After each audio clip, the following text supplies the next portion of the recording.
Hi, next part of this discussion on logic. Analysis or synthesis of a body of knowledge. This is a definition of fact. A concept, a word, which corresponds to the reality that is apparent to our five senses, our five instruments of knowledge. Logic is a method of thinking correctly. That is thinking without contradiction, the art of non-contradictory identification.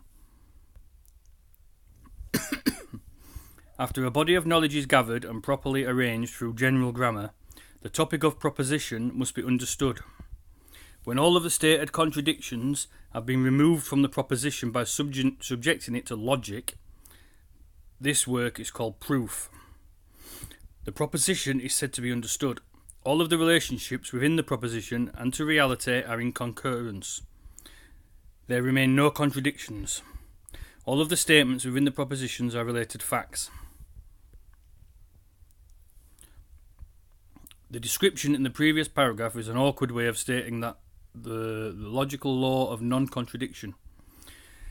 Presented figuratively, an existent cannot be A and non-A at the same time, and in the same respect. For example, a fire truck cannot be red and non-red at the same time. It might be painted another colour at another time, but it is now red. The red colour might appear as a shade of grey in a black and white photograph, but in respect to the normal human eye, it is still red. This may not seem remarkable, yet it is the key to grasping knowable reality in the objective universe. Direct observations tell us that there exists absolutely no contradictions. Everything is in harmony. Contradictions exist only within the mind of man through the misuse of free will, misinterpretations. Logic is meant to minimise these misinterpretations. It's like bodies of water. In reality, when we see them, they're horizontal on the surface, when they're at rest, not flowing away, stuff like that. So it can't be that and level to the centre of a sphere, which is curved basically. It can't be both. So we know which one it is, because reality tells us that bodies of water, when at rest and not flowing anywhere, even hydrostatics tells us this, which is a science. That bodies of water, when at rest, not flowing away, the surface is horizontal, level. Logic is the field originally identified and described in the Western world by Aristotle of Stagira, the philosopher, and arranged as the organon, meaning the organ of knowledge.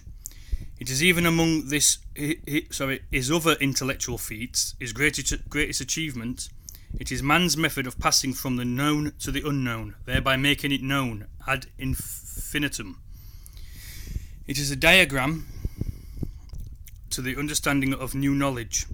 As logic concerns itself with establishing a non-contradictory, it provides a functional definition of truth, a proposition in correspondence with objective factual reality, i.e. a conceptual statement with no innate disagreements.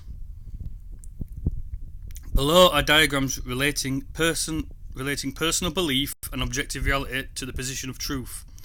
They illustrate the schematic structure of truth, but also the growth of understanding as a normal mind progresses from youth to maturity. If the Trivium method of thought is in use, a proportionally greater convergence of the areas of reality and belief, along with the increase of the blue area of truth, will be present. Logic consists of four basic elements: the informal logical fallacies, the rules of definition, the rules of deductive reasoning, a guide for inductive reasoning. The common informal logical fallacies, so called because these mistakes are intentional, deceptions, made in arguments, exist in either form of reasoning, deductive or inductive. Familiarity with these 20 plus fallacies will aid when one is presented with outside arguments or one's own thought processes, which seem on first glance to be valid, but something intuitively does not quite fit. The something which does not fit can often be segregated and identified as commonly fallacious. That is, these flawed contradictory propositions are so commonly used that a list has been compiled to apply as a shortcut in dismissing their content in logical argument, reasoned analysis, and synthesis. Fallacies of relevance. Appeal to inappropriate authority. Well, appeal to any authority, for that matter. Yeah? Because you don't know if these so-called people with perceived authority have got an agenda behind what they're doing on monetary gain. Right? Argumentum ad verecundium. Simply because a recognised sort of like authority presents an argument does not necessarily mean it is valid. This is by far the most commonly occurring fallacy. Appeal to pity. Ad misericordiam. Appeal to emotion. Ad populum. Or appeal to emotion is pathos. Yep. Prestige jargon. Use of technical wording to intimidate. Use of derogatory humour to intimidate. Appeal to force. Ad baculum.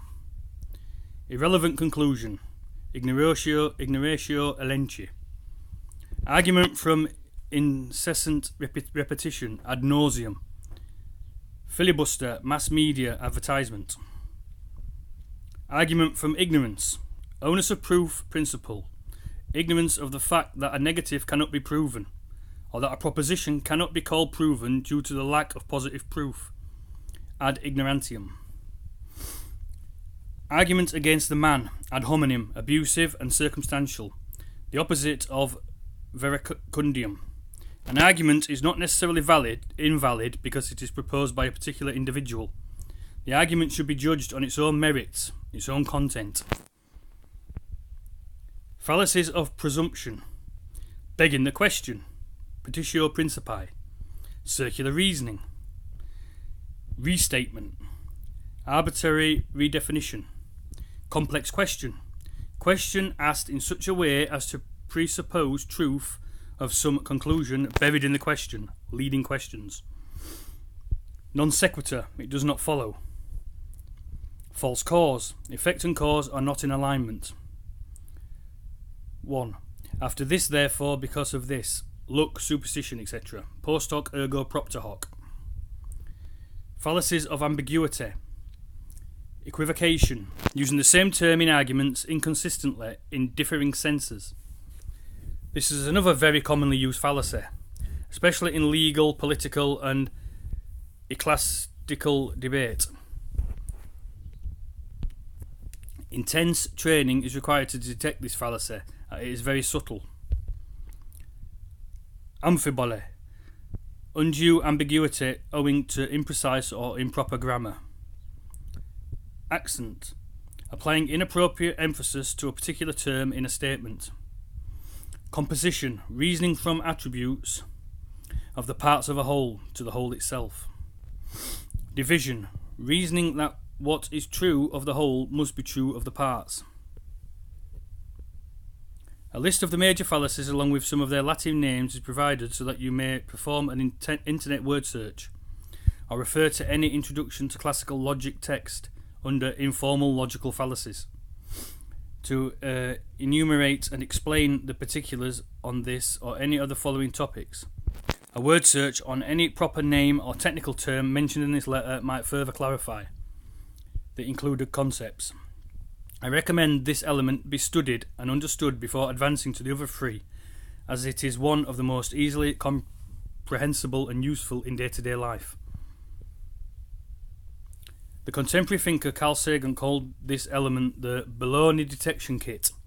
Aristotle called it the refutation of the sophists, in referring to a philosophically sceptical school of thought which originated in his era. So, one can detect and refute all manner of present-day sophistry and baloney as experienced in mass media, advertising, journalism, politics, from legal and medical professionals, and even intelligently question some assumptions of subjects, history or science, as they have been presented to us, just to name a few applications. There is no one definitive list of fallacies, The fallacies listed above, mostly Aristotle's, are usually considered the major fallacies. There are other, more contemporary lists, including the one to follow, which duplicates some fallacies already mentioned. Baloney Detection Kit, a modern compilation of fallacies by Carl Sagan. The following are suggested as tools for testing arguments and detecting fallacies or fraudulent arguments. Wherever possible, there must be independent confirmation of the facts. Encourage substantive debate on the evidence of knowledgeable proponents of all points of view, with the object being to find contradictions within the proposition under examination. Not that objective reality is up for debate. It's not. Objective reality is what it is. It's not up for debate. Arguments from authority carry little weight. In science, there are no authorities. Spin more than one hypothesis. Don't simply run with the first idea that caught your fancy. Try not to get overly attached to a hypothesis just because it's yours. Quantify wherever possible. If there is a chain of argument, every link in the chain must work. No contradictions. Ask whether the hypothesis can, at least in principle, be falsified, shown to be false by some unambiguous test. In other words, is it testable? Can others duplicate the experiment and get the same result? Additional issues are: conduct controlled experiments, especially double-blind experiments where the individual taking measurements is not aware of the test and control subjects. Check for confounding factors, separate the variables. Common fallacies of logic and rhetoric, or rhetoric. Ad hominem, attacking the arguer and not the argument. Argument from authority. In science, there are no authorities, only objective facts.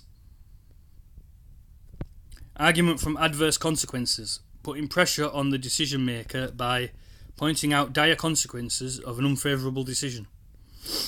Appeal to ignorance. Absence of evidence is not evidence of absence. A negative cannot be proven. Special pleading, typically referring to God's will. Begging the question, assuming an answer in the way the question is phrased, leading question. Observational selection, counting the hits and forgetting the misses.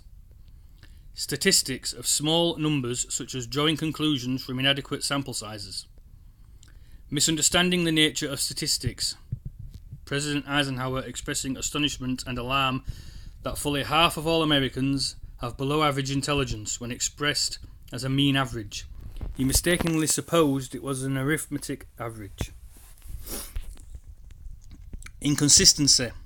Example, military expenditures based on worst case scenarios but scientific projections on environmental dangers thriftily ignored because they are not proved. Non sequitur, does not follow, the logic falls down. Post hoc ergo propter hoc, it happened after, so it was caused by. Confusion of cause and effect. A comet appearing in the sky coincides with the start of a drought and is mistakenly thought to be the cause of the drought, etc. Or the moon happens to be in the sky when there's a high tide or low tide or whatever. Just because the moon's there doesn't mean it's the moon causing the tides. Yeah? That's cause and effect. It doesn't mean that's true.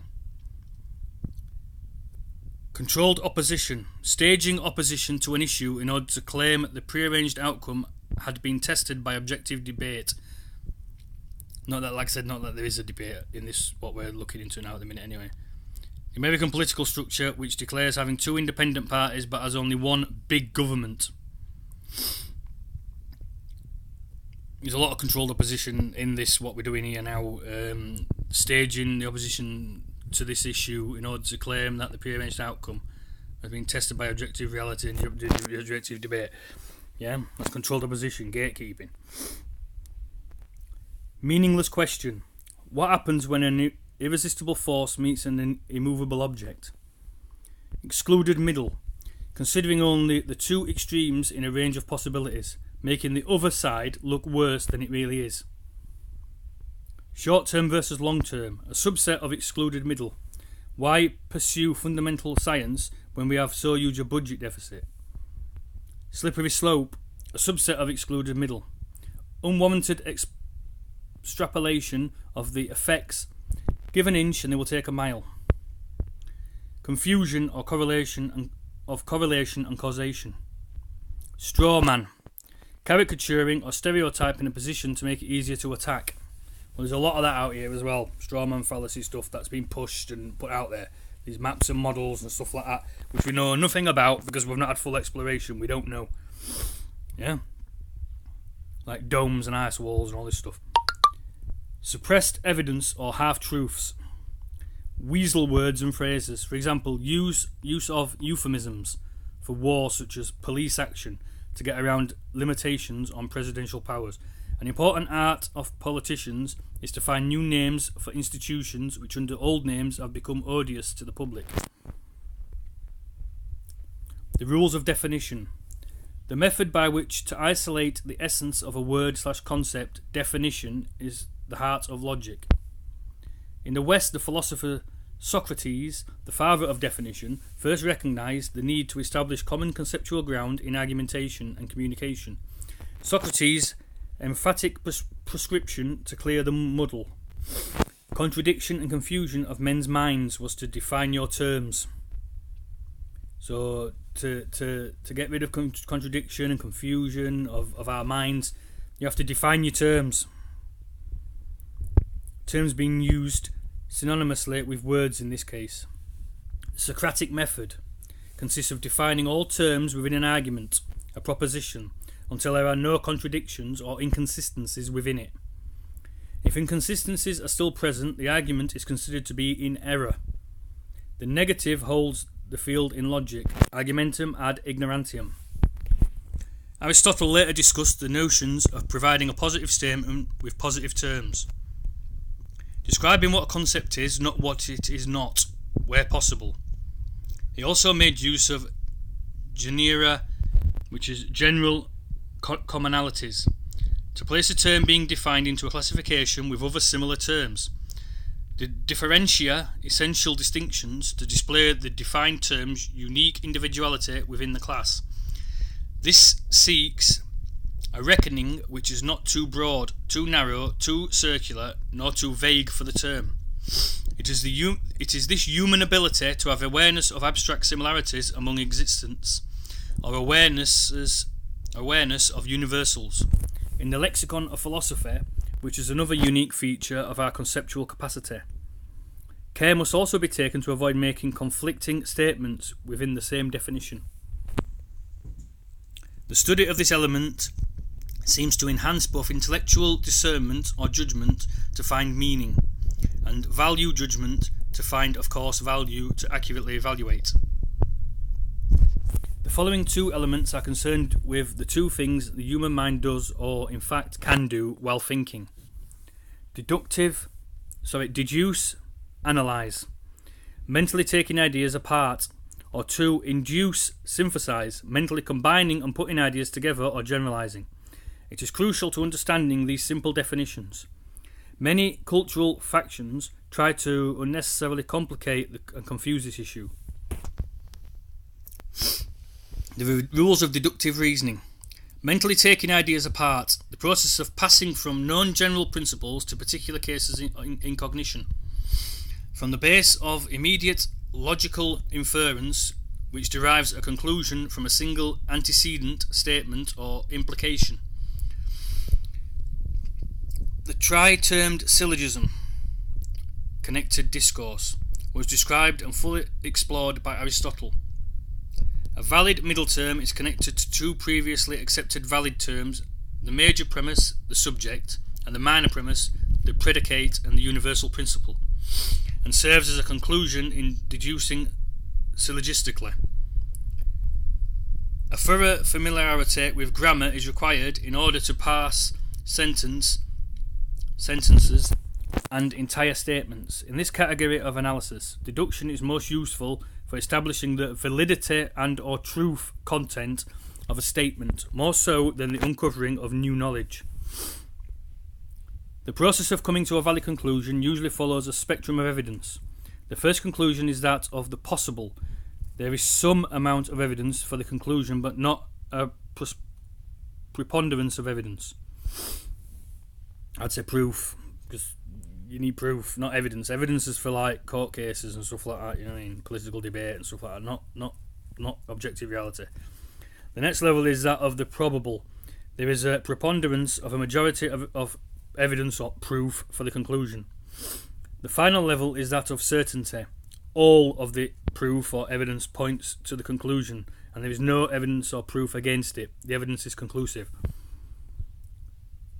This is the most demanding of all the state elements to study because an exhaustive amount of technicality is known about it. So I will not pursue any detail here. Refer to texts or internet. The guide for inductive reasoning. Mentally putting ideas together or forming valid generalizations.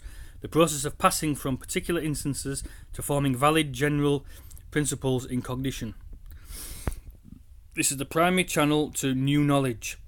Aristotle provided only a guide for this category of reasoning, rather than set rules, because the ancients did not have a valid and complete understanding of concept formation. And we do not have a firm grasp of the process of concept formation to this day. Axiomatic induction, which defined sensible, i.e. via the five senses.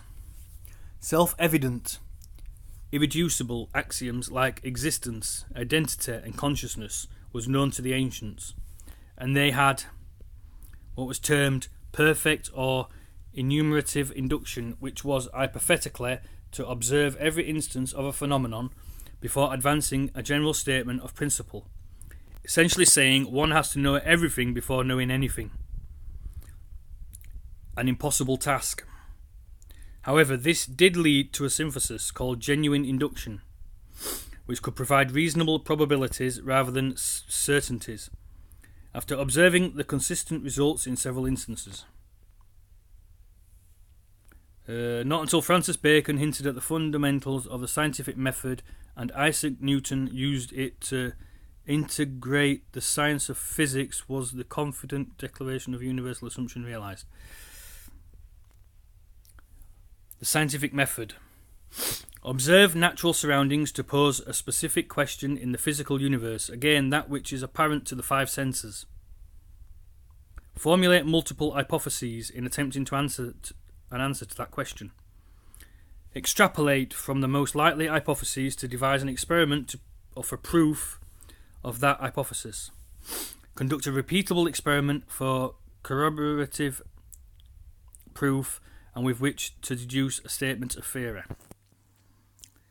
If multiple theories fit the evidence equally, well, choose the simplest as a preferred statement. The maxim is called Occam's razor. The law of parsimony, which is the final consideration in the process of the scientific method. Nature's laws, when discovered, are elegantly simple. It is man's imagination that tends to confuse complexity.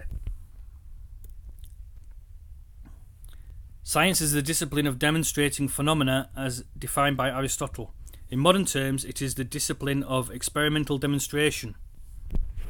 Exactly. Show me a practical demonstration of this heliocentric claim. I want to see it practically. I want a practical demonstration. Yeah? If a hypothetical proposition cannot be successfully demonstrated and independently corroborated by experiment in the physical realm, it is still a hypothesis, not yet science. Science can be said to be the art of the possible, because it is demonstrated in the realm apparent to everyone, through their five senses. The 19th century philosopher John Stuart Mill codified the scientific method mentioned above and also developed another body of inductive modes headed Mill's methods. I don't know what that is, Mill's methods. I've not looked into that yet. I'll have to have a look into that and do something about it. I'll look into that. Method of agreement, method of difference, joint method of agreement and difference, method of residues, method of concomitant variation. There is one important fallacy which applies to inductive thought. It is simply called hasty generalization. A premature inductive conclusion made without consulting the general common fallacies or by corroborative use of the scientific or Mill's methods. Analogies, methods of making comparisons, are perceived as potentially powerful means of communicating ideas, but most of us are unsure as to why this is the case. The reason is that metaphors, personifications, allegories, and similes, the various forms of analogies, are inductive in their nature as well. They usually refer to general or universal themes in their comparisons. Logic is most often defined as the discipline of valid inference, historically the form of explanation. In discourse was not more fully developed until the philosophic process of thought matured and the scientific method process of thought was introduced. Explanation is a statement in which the cause, the all-important why, of the proposition is antecedently known. That is, for explanations to exist, a critical mass of knowledge forming a causal database must be in place. Until written records began to supplant records kept by oral tradition, there was an insufficient and inappropriate database. Explanation was not prevalent in ancient times. We don't want explanation because all explanations are, right? Explanations are only there to say, look, it could be this, but it could be something else. Yeah. We want proof, which says, well, this is it, and that's it. It can't be nothing else. That's proof. Yeah. Was not prevalent in ancient times. Therefore, a method of checking or validating one's inference from an implication, which could be derived from comparison, analogy, direct awareness, and or testimony, was greatly needed. Aristotle filled that need by describing the method of deductive logic, when implication and direct inference was the dominant form of discourse. A certain sense of ancient Western history and familiarity with the theory of poetry and literature can assist in comprehending the distinction between logical thought and analogical thought. Logic is an uneven subject and study. It is a series of pointers. Part of the field is communicated through explanatory commentary. But concrete examples, case studies of the various concepts must also be examined before the student gets it. I stress, if you pursue the study of logic, confine your inquiries to classical or Aristotelian logic. So-called symbolic logic, having omitted the use of concepts, cannot help in making evaluations. It is a field unto itself. More properly, a discipline akin to syntax, but certainly not logic. Summary. The work of logic is proof. Proof consists of following the definition of a new or unfamiliar concept or proposition, along a chain of previously defined concepts which are connected to a known principle. This is deduction. Or experimentally demonstrating phenomena in reality to discover a principle. This is induction. Principle, a foundational truth, usually ostensive, upon which other truths depend. The effect of a logical proof is human understanding of a subject. That is, the process of proving the terms and propositions of a subject yields understanding. And that's it for this one. The next one will be about discussion on rhetoric. Okay, thank you. Bye.